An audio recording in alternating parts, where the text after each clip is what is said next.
y'all. So I'm stuffed, y'all. I'm leaving Shoney's. I am stuffed. I tried to do mainly protein, but oh my goodness, I probably look stuffed in this video, y'all. But anyway, hey y'all, welcome back to my channel. I'm Muriel, this nurse Muriel. To my new subscribers, hey, how y'all doing? Thank y'all for hitting that subscribe button. And to my oldies but goodies, welcome back. I am Muriel. I'm a registered nurse.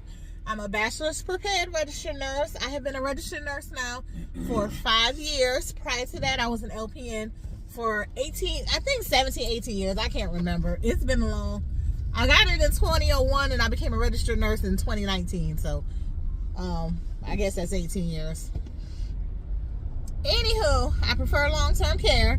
However, currently I am working in a state-run mental health facility. So I'm a mental health nurse. I love long-term care though. I still work in long-term care on my PRN job. I'm actually doing a shift tonight. Yeah, so I am pro long-term care. Y'all won't find many RNs like me out there. There are some. There's this percentage, but I actually prefer long-term care. I did work in acute care for a short stint. A couple times I worked as an LP in acute care, and I also worked as an RN in acute care. And it's just not my preference, y'all. It's just not for me. I actually found that I worked harder in acute care than I did in long-term care. So anywho, yeah, y'all, so I have a shift tonight. Me and Riz are on our way back from Shoney's. We had their breakfast bar. I don't know if they have a Shoney's everywhere, but I love their breakfast bar. And every now and then I will travel over here. It's like 30 minutes away from my house, and I'll bring him to the breakfast bar. Y'all know I do IHOP a lot, but IHOP was packed. And I wanted to get him out the house because I'll be going to work. Y'all, so this video, I am a nurse, and I need to get back to talking about nursing because I talked about nursing a lot. And I know I said upcoming videos, I was going to do some videos talking about long-term care and psych. I know I was supposed to do an uncommon occurrence video of different situations that may occur in long-term care that, you know, you may not really be prepared for, like the incident I had with the patient who had, or the resident. Excuse me, y'all. I go from the psych facility or the mental health facility where they are called patients or clients, and I work in long-term care where they are called residents. So I sometimes interchange the two when I'm speaking. I have to learn not to do it when I'm documenting as well, because I'll be at the mental health facility and I'll be typing resident, and I'm actually should type the patient or the client, because the psych facility is actually considered a hospital, y'all. And in hospitals, they are not called residents, they're called patients. Which way do I go? I think I'm supposed to get over. Y'all, I've lived here for 10 years in this city, and I still have to GPS stuff. I don't know. When I jump on this interstate, it's a lot of interstate drive or highway, whatever you call it, and I don't be knowing where to go, what exits to be getting on and off. Because really here, you can do everything you need to do just on your side of the city, and so then I get confused when I go to another side, like what exit to get on. So I think this is the right exit. Yeah, this is the right exit. Anywho, so yeah, I am heading back home. But I wanted to make this video, y'all. It's not even about nursing. It's more so about finances, and I am not a financial guru. I'm somebody who spends more money than I save.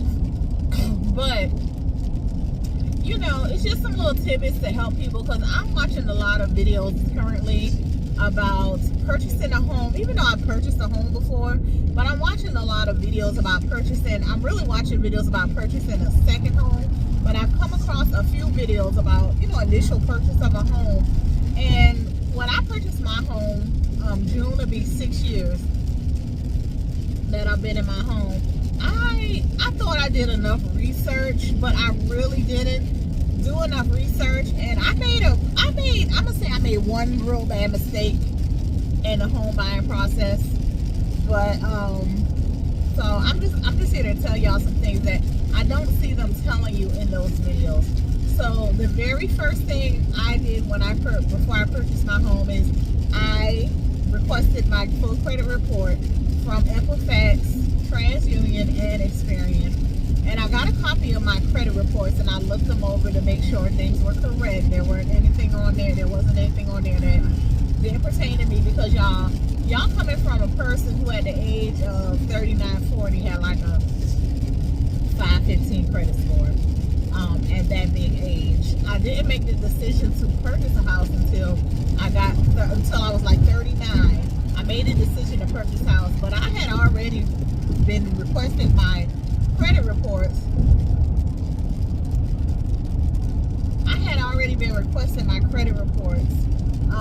For a few years by then, but not for any major purchases.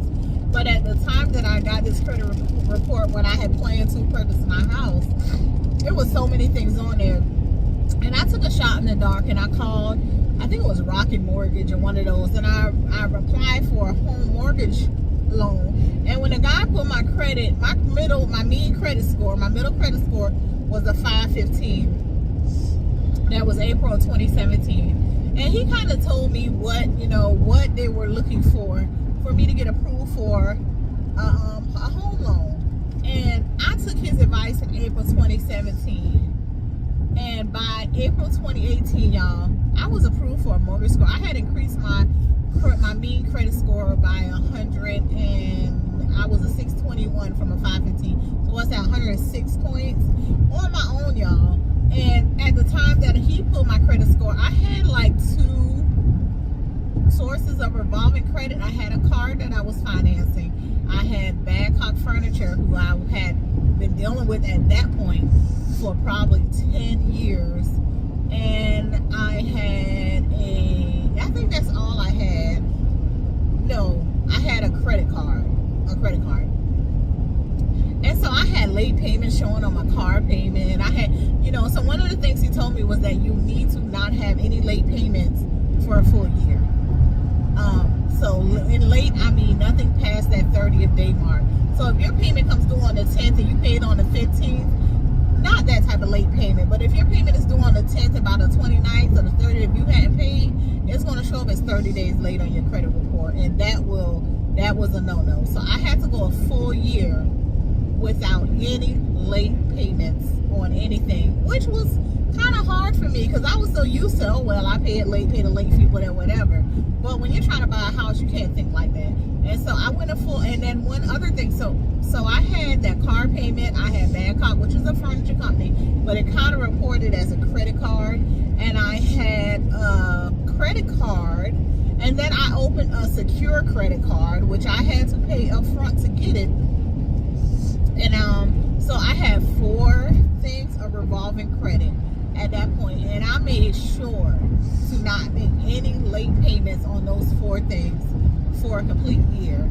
I also had an open loan with a car, for a car that I financed for my daughter, but she made her payments on time, so it was fine. I had an open loan on that as well. And so I had all those things of revolving credit. What else did I do? Also, I started following this Facebook group for home buyers, like people who were looking to buy homes. And I was looking at all their tips, and it was full of people who had already applied for a loan, who were who had a home loan, who were in the process of going through underwriting and all that, just to get little tips on, just things I need to know when I'm trying to get ready to buy this, purchase this loan. What I should have done was went to YouTube, y'all.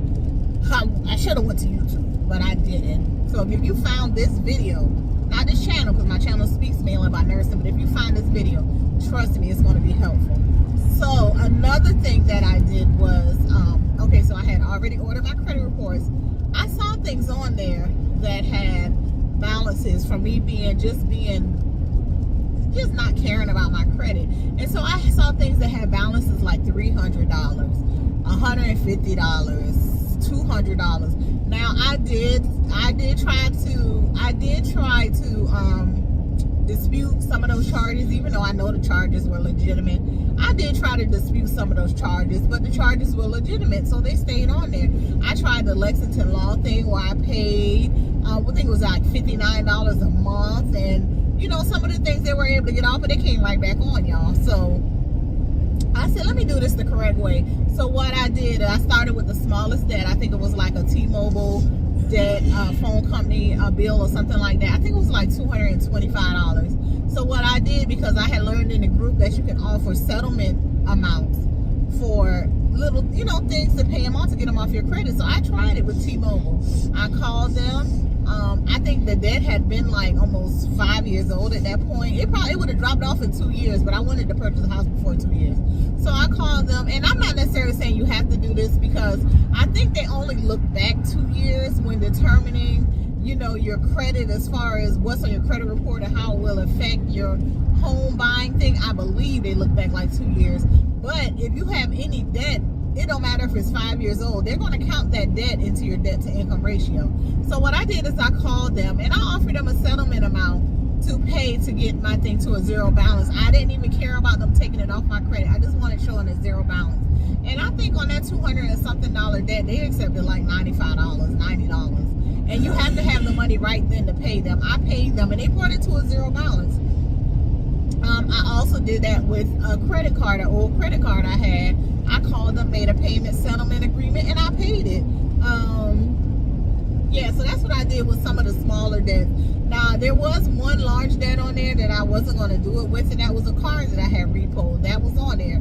I wasn't going to offer that, but y'all, I guess by the time I went to close on my house, and the 7-year mark was up on that, because that wasn't even showing up on my credit when it came time for me to really get my loan for my house when I did my second application for pre-approval. So anyway, I did that. I paid my bills.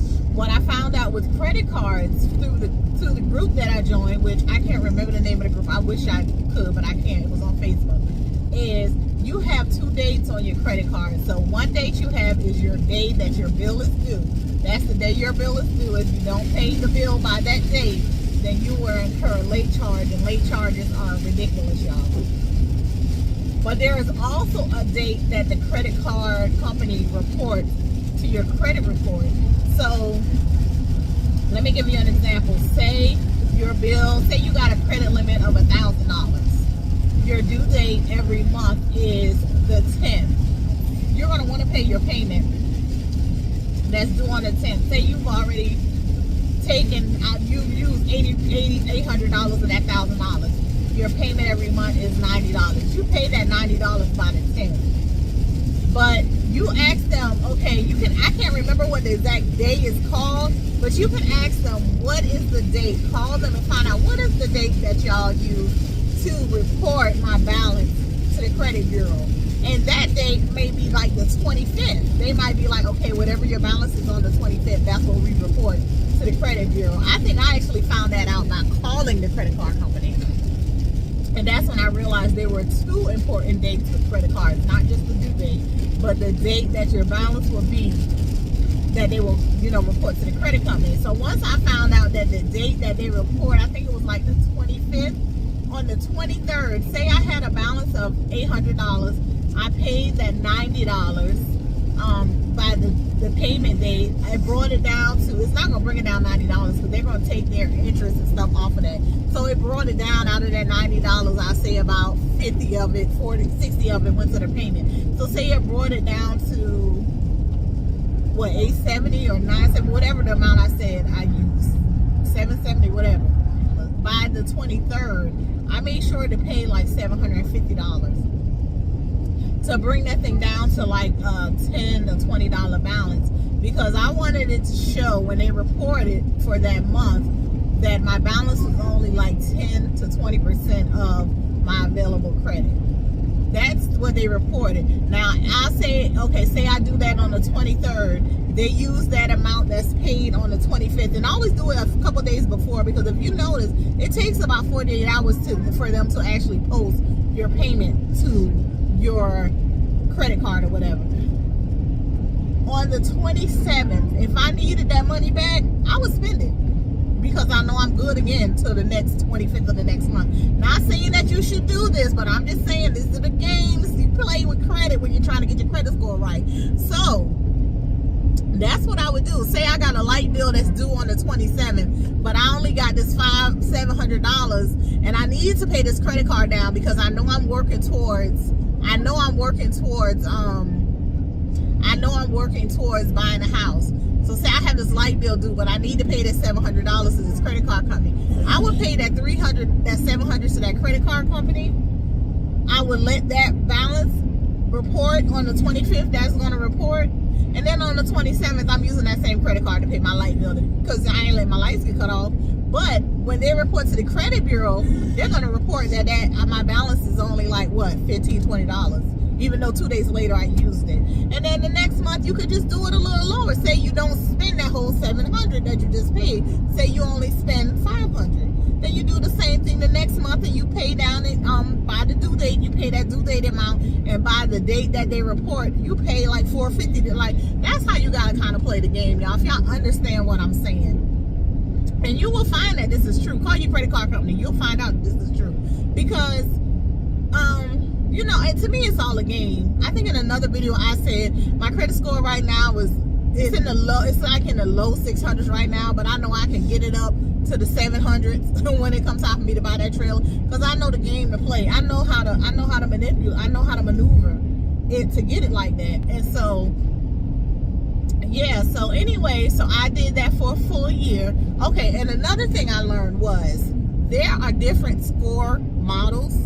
There's a set for mortgage scores. There's a set for credit card scores. There's a set for car scores.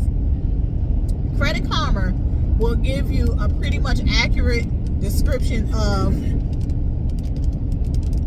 Credit Karma will pretty much give you an accurate description of what your credit card looks like, what your credit report looks like, but it does not give you accurate credit scores, y'all. It gives Vantage scores. Vantage scores are really not used that much in the United States. They use FICO scores here, and your FICO score 8 is not your mortgage score. Your FICO scores 2, 4, and 5 are your mortgage scores. Those are your Equifax, TransUnion, and Experian mortgage scores. And out of those, they're going to use the middle number, the mean number, to do your to base your, if you're going to get approved for a home loan. So say your Equifax is a 660. Say your TransUnion is a 690 and your Experian is a 645. They're going to use the Equifax 660. That's going to be your mortgage score. And that's what they're going to base your interest rate. You're going to get approved for one because that credit score is good. And that's what they're going to base your interest rate on, that credit score. To get those scores, and this is the only way I know how to get those scores. I don't know another way. If you know another way, you know, use that. There's this thing called My FICO. Okay, I think it's like $30 a month for you to get your mortgage scores. You can apply, you can get that. I think it gives you your like FICO 8 scores for free, but to get your mortgage scores, you have to pay. You can get that. It'll give you your mortgage scores. February of 2018, I purchased My FICO. It's because I wanted to get my mortgage score, because I did My FICO. In March, I found out that my middle credit score was a 621. I already knew that was enough to get approved, because a 620 is high enough to get, actually lower than a 6 something is high enough to get approved, but I knew the base number to where you really wouldn't have to worry about if you're going to get approved or not was a 620. My middle score was a 620. I knew I was going to get approved. And I had no late payments for a year, so I knew I was going to get approved when I applied to the mortgage company. So when I called again, I called the mortgage company. I did the application on over the phone or whatever. No, I did it online, I think. Or I can't remember if I did it over the phone or what. But I got approved, y'all. I was approved. Now, based on the income that I told them, I was approved, I think, for like $152,000. Now, this is 2018. This was pre-pandemic. This was pre these extravagant prices that they're charging now. I was approved for like I think it was $152,000 or $142,000, something like that. That was enough for me to purchase a home. That was enough for me to find a home. And I actually, at that time, I didn't even know any realtors in the area. I had only been in this area at that time for about 4 years. So I didn't know any realtors. Y'all, I picked my realtor off Facebook. I was trying to give a rookie a chance. I was trying to give someone who was new a chance. So I picked my realtor off Facebook. I do not suggest giving a new person a chance. I hate to say it, unless you know for sure that they have worked under somebody who is really reputable. I wouldn't suggest giving a new person a chance, y'all. I hate to say it. She was so sweet, but I wouldn't have, going back then, I wouldn't have used her again. But she did have some connections because she has clothes. She had clothes on a couple houses, so she had connections. But knowing what I know now, I wouldn't even have used her connections, because you should always outsource, in my opinion, some of the stuff you do, like getting your appraisal, not appraisal, but getting the person who comes and checks over the house. I forgot what you call that. I used somebody she suggested. I shouldn't have done that. I should have used somebody outside. But anyway, so I picked my realtor off of Facebook, and we met, and she has access to this thing called an MLS. I get housing thing or something. It's like a Zillow, but it actually lets them know upcoming houses that's going to be for sale, houses that we don't see. And so I met her at a restaurant. I told her exactly what were my 5 wants and 5 don't want, and then my negotiables. One thing I absolutely knew I didn't want was a home anywhere by a body of water, because of my youngest. He's autistic. So I didn't want a house anywhere near a body of water. Water that was accessible. I wanted a 2-level home. I wanted a bedroom on the bottom floor, but that was a negotiable. I wanted 4 bedrooms, 2 baths, and I didn't say whether I wanted a corner lot or any of that. I didn't say if I wanted HOA or not. Because I didn't really research all that. I just was so happy I got approved for a home loan. Y'all, got approved for a home loan. I ain't had no money in the bank, thinking it takes 4, 5, 6 months to actually go through and purchase the house, because from what I've been hearing from people, it takes a while to purchase a house. Y'all, I had no money for a down payment. Child, them people approved me April the 8th. I picked out the home. We went and looked at like 3 homes. My first 2 homes I looked at, they were somebody put them under contract before I can even put in an offer. The 3rd house, I liked it. It was doable. I was tired of looking at houses, y'all. Another mistake. Don't just go with a house because you're tired of looking and you're scared that it's going to go on a contract. So by the 3rd house, I was like, yeah, this is cute. This will do. Mind you, coming from somebody who's lived in apartments and blah, blah, blah. And I was ready to put my children in a house. That was my goal, putting my kids in a house. I was also in school at the time. I would have 1 more semester in the RN program. And I was trying to go ahead and move that summer so that when I started that last semester, I wouldn't be still looking for a house. I was kind of in a crunch myself.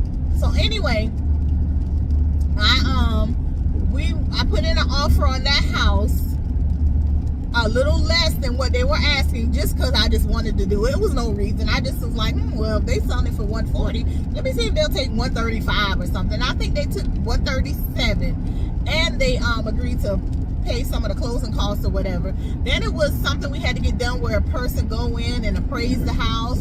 I had to pay for that, I think, and it was a couple other things I had to pay. They were only like 3. One was a $350 charge where the guy came in and checked the outlets and checked this, that, and the third and all that stuff, and then another $500 charge for something. So I had that because I was a working nurse at the time. But then when it came time for the down payment, I was like, I didn't know closing date was going to be May the 10th. My original closing date was May the 10th.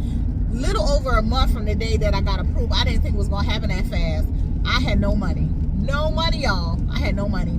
So anyway, I was able to find a family member who was willing to give me the money, because you have to not have borrowed the money from anybody. They have to be willing to give it to you. And I had a family member who gave me the money, had to sign a document stating that the money was not a loan, it was a gift, and they had to prove where the money came from. So they had to turn in their bank account information showing that the money came out of their bank account into mine, and that's how I was able to finalize everything for the house. But in the meantime, the person who was working for, I guess, the lender or whatever, when it went into underwriting, y'all, I was getting anxious because I was like, what's taking so long? What's taking so long? I didn't hear anything. What's taking so long? At one point, they did notify me that my debt to income ratio, for that company, I think it had to be like a 43%, and I was at like 44. So they wanted me to pay something off to bring that down. So I ended up paying off my Badcock account. Now, mind you, In March, when I pulled my credit score, and it was 621 was the middle score. So March I was making payments on stuff.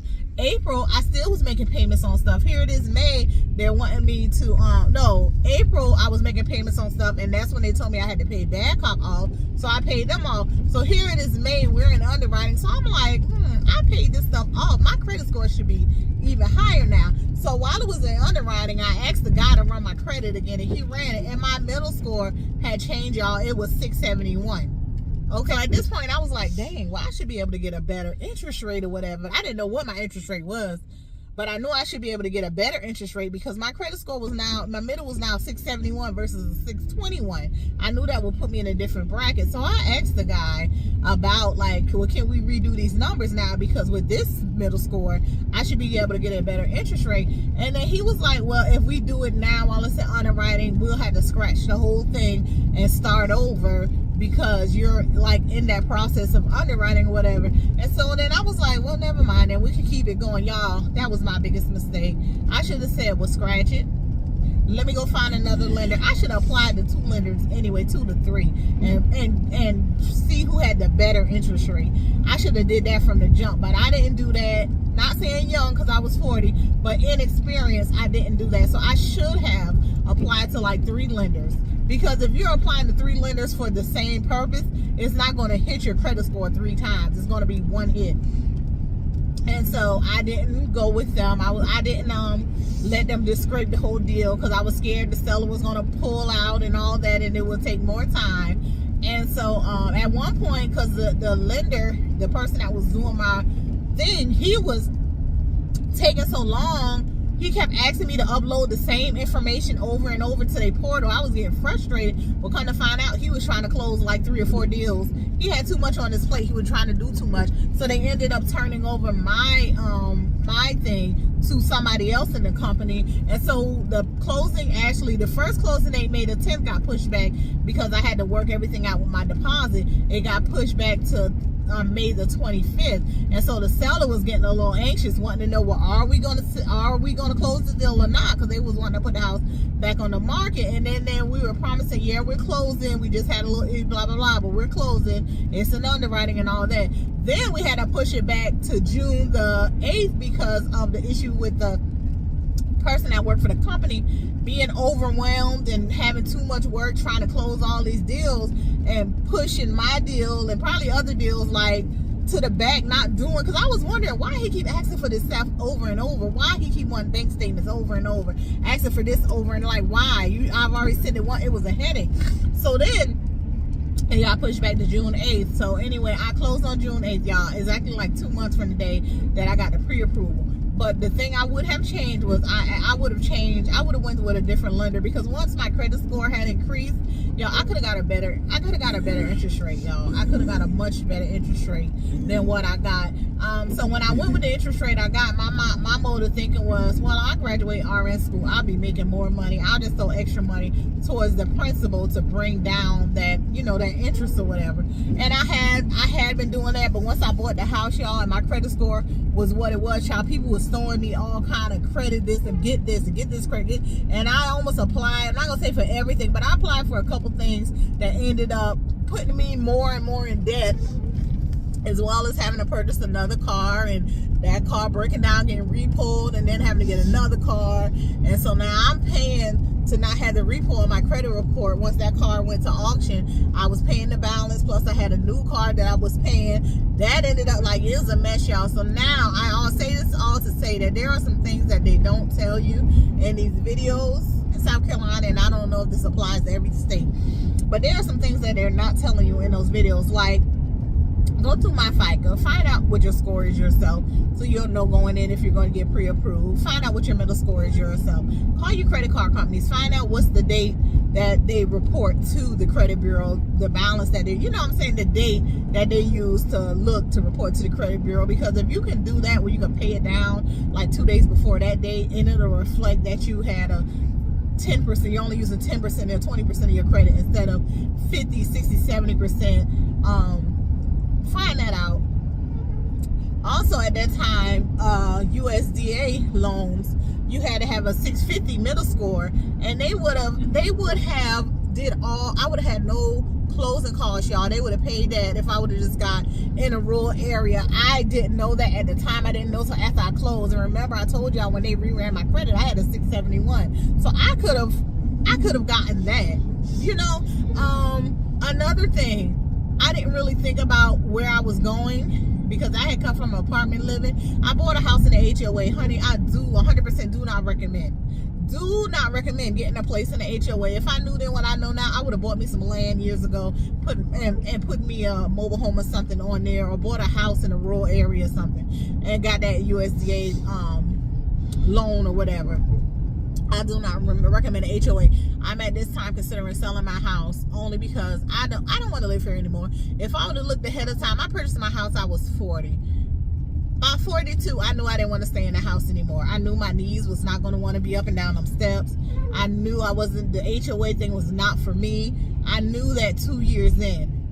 But I was like, well, this house, I'm going to buy another house. This house is going to be for my kids. I knew 4 years ago that I was going to purchase another home. And right now I'm in the process of trying to get that done. I'm in the process of trying to do that. But I'm actually considering selling my home, y'all, because even my kids, we're 6 years later, all my kids are 19 above. Nobody really wants to stay here anymore, you know. And after I broke down to them, because they didn't understand HOA, they don't understand HOA, they don't understand taxes, they don't understand all that. My payments actually increased over the 6 years that I've had this house. Now, I didn't increase a lot, but my payments have increased about $170 a month because of the value of the home going up, taxes going up, even homeowners insurance. These insurance companies have gone up, and so it's made my mortgage go up. I've had my mortgage was sold to another company, and I didn't change the terms of my agreement, but I think after 6 months of having my house, my mortgage was sold to another company. Like, it's just so many different things they don't tell you, y'all. So I just wanted to make y'all aware of those things. Another thing nobody told me was to register my house as my legal residence. So my first year living in the house, when the tax bill came, it was like for $4,000-$5,000. And I was like, why? Nobody ever told me I was supposed to go downtown and I was supposed to register this as my legal residence. So my first tax bill was extremely high. My taxes rolled into my mortgage, and so my mortgage paid it, but then they added that extra to cover next month. They added that into my mortgage, and then I had to go downtown and declare it as my legal residence to get that all figured out. And another thing is that 20% PMI. I didn't know anything about that principal mortgage insurance, that if you don't put 20% down in your home, that's an extra cost added into your mortgage. And so once I found out about it, I was under the impression that once you paid 20% of your mortgage off, that they would drop that, because that's an extra like $80-something a month or $100-something a month. No, that was an old rule, I guess. Once you pay 20% of your mortgage, they'll drop that. That's an old rule. So I'm going to carry this PMI for the whole duration of my loan, y'all. So I'm really considering selling my house. And I'm already going to get an acre of land and put me a double wide on it, put me a double wide mobile home on. I'm thinking about buying two. I'm thinking about buying two double wides and putting it on there and letting my children stay in one and I stay in the other one, y'all. I really am. So right now I'm in the process of talking that over with my kids. And seeing what they would like to do about that, because they don't really care about staying in this house like that. I'm of the mindset of, give your kids, leave them a home so they'll never have to pay rent. And I still want to do that, but it don't have to be this home, y'all. It could be 2 other homes. I'll be leaving 2 homes if I get a mobile home versus 1. And if it's somewhere they don't want to live, fine, they can move and do their own thing, but they will always have those 2 homes to come back to. It being a mobile home, the taxes will be cheaper. I will set them both up on brick foundation. I'm really considering this, y'all, because this HOA living is not for me at all. But anyway, I hope y'all enjoyed this video. I'm going to get back to talking about nursing. I just wanted to talk to y'all about this. And if it was something you like, hit the subscribe button, hit the like button, and I will see y'all on the next one. Bye.